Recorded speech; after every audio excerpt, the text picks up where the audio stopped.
정부나 지자체에서 도움 주는 제도가 있지 않습니까? 있습니다. 우리 이제 건강보험 낼 때 자세히 보시면은 그 한켠에 그 노인 장기요양보험이라고 해서 얼마씩 또 띄어내는 게 있거든요. 아, 그렇군요. 그래서 이제 건강보험 우리 전 국민은 일단 장기요양보험의 대상이 돼야 되는데 실은 올 7월 이전까지 이제 3등급으로 나눠가지고 굉장히 힘든 분들만 여기에 혜택이 됐습니다. 근데 특히 문제가 됐던 게 뭐였냐면 내용 보면, 나와 있죠?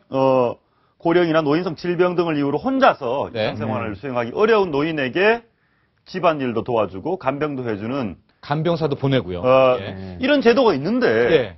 근데 저 제도는 이제 3등급 굉장히 심하셔만 저걸 혜택을 받을 수가 있고요. 이번에 이제 그 노노 간병사를 보면은 이번 대수구 수성구에서 났던 거에 치매, 그 전에 과거에 있었던 거 알츠하이머병, 치매. 근데 이쪽이 뇌질환 쪽을 그동안에 커버를 안 했었습니다. 여기 좀 방치해뒀다가 이제 이게 올 7월부터 비로소 들어갔는데, 그러니까 굉장히 이런 사건들이 많이 일어나는 게 이 치매 쪽에서 많이 발생을 했던 거예요. 그러니까 그 제도가 좀 범위가 확대가 돼야 되겠군요. 됐습니다. 일단 올 7월부터는. 사실은 돈이 문제입니다. 지금 보니까 여기 자료가 있네요. 이 뭐 한 19만 원 정도 한 달 평균입니다. 그러다가 27만 원, 30만 원. 30만 원. 노인 두 부부 사는 집에서 30만 원이면 부담이 큰 거죠. 그렇죠. 상당한 거죠. 그리고 또 하나 이제 의료비가 이렇게 평생 동안 이렇게 평균적으로 조금씩 늘어나는 게 아니라요. 평생 쓴 의료비 한 80% 정도를 죽기 10년 내에 다 씁니다. 갑자기 이제. 그러니까 젊었을 때는 인생을 총 금액을 따지면 비슷하지만 이 비중 자체가 죽기 마지막 10년에 압도적으로 많기 때문에 훨씬 더 비중이 높아지는 거죠. 힘들고. 이게 무슨 말씀이냐면은 저희 통계상으로 이제 28만 원이기 때문에 매달 28만 원은 실제로 뭐 자식들이 봉해를 하고 이러면 되지 않습니까? 근데 이렇게 안 됩니다.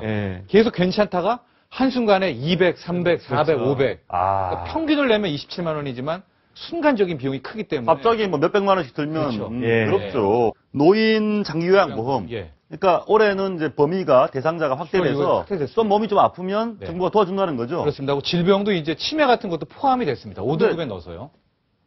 그 당사자 본인이 직접 등록을 해야 된다고요? 그렇습니다. 본인이나 가족이 등록을 해야 돼서 현재 한 35만 명 정도의 이제 어르신들이 이제 신청을 하고 있는데 또 여기도 오해가 꼭 65세 안 넘어도 됩니다. 많이 아플 경우, 질환이 심할 경우에는 60세만 넘어도 여기에 이제 등급을 매겨주거든요. 그리고 아쉬운 게 뭐 우리 일본하고 유럽하고 비교도 됐는데 우리나라 1등급에서 3등급 이 등급을 받기가 굉장히 어렵습니다. 그러니까 우리나라 5등급이 막 일본에서는 2, 3등급 정도 될 때로 우리가 좀 혹독하거든요. 그러니까 이런 거는 정부가 좀 융통성을 줬으면 좋겠다는 생각이 사모님, 그러니까 예를 들어서 내가 좀 우리 배우자나 뭐 부모를 간병을 해야 되는데 이 아픈 분에게 정부로부터 이런 그 요양급여를 지급받을 정도면 어느 정도 불편해야 됩니까?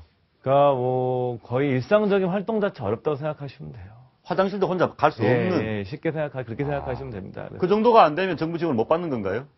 그러니까 뭐 일반적으로 우리 의료 병원 다니는 건 받을 수가 있겠지만 이렇게 와서 뭐 요양시설에 들어가거나 이런 것들은 어렵고 다 개인 부담할 수밖에 없었죠. 개인 부담할 수밖에 없다.